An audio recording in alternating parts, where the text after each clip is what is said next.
right, I'm going to start my proof. I'm going to work with the more complicated side, and my strategy to begin with is going to be to have, instead of two fractions that I'm adding, I'm going to combine those as one fraction. Okay, so I need a common denominator. That first fraction, I already have sine theta in my denominator. And so what I need is, I need to have a 1 minus cosine. Okay, so I'm going to multiply that in the denominator. What I do in the denominator, I need to also do in the numerator. Okay, so there's my well-chosen 1 for the first fraction. And now for my second fraction, I have 1 minus cosine theta already, and so that denominator needs a sine theta.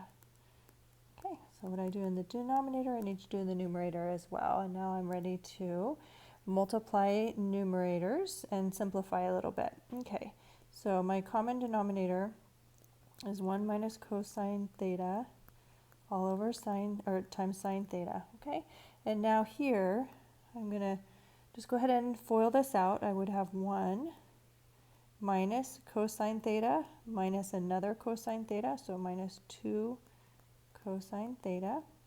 And then negative cosine theta times another negative cosine theta would be plus cosine squared theta. And then here on my second fraction, I have sine theta times sine theta, so that would be plus sine squared theta.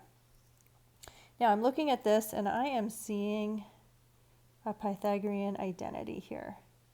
Cosine squared plus sine squared is equivalent to 1, so I'm going to replace that with 1.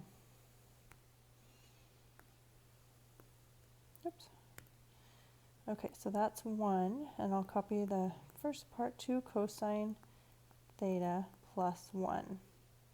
And then I have 1 minus cosine theta times sine theta. All right, and now I see a 1 and another 1, so I'm going to just add those together and get 2. So I'd get 2 minus 2 cosine theta, and that's all over 1 minus cosine theta, quantity times sine theta. And then it looks like from that numerator I could factor out a 2, so I'm going to go ahead and do that. Okay, so I've got a 2 on both of these in that numerator, so I'm going to factor out my 2, and I would get 2 times 1 minus cosine theta. And that's all over 1 minus cosine theta times sine theta. My 1 minus cosine thetas cancel, and that gives me 2 over sine theta. And remember, we're trying to get to 2 times cosecant theta.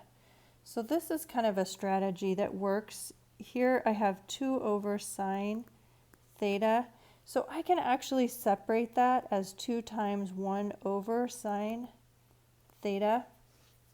You see how if I multiplied 2, I have a number times a fraction, give that number a denominator of 1, and multiply numerators and denominators straight across. This is actually the answer to a multiplication problem. So I can break that down into showing what that product would be. And then this allows me to see that this is 2 times 1 over sine, that is cosecant. And that is what I wanted.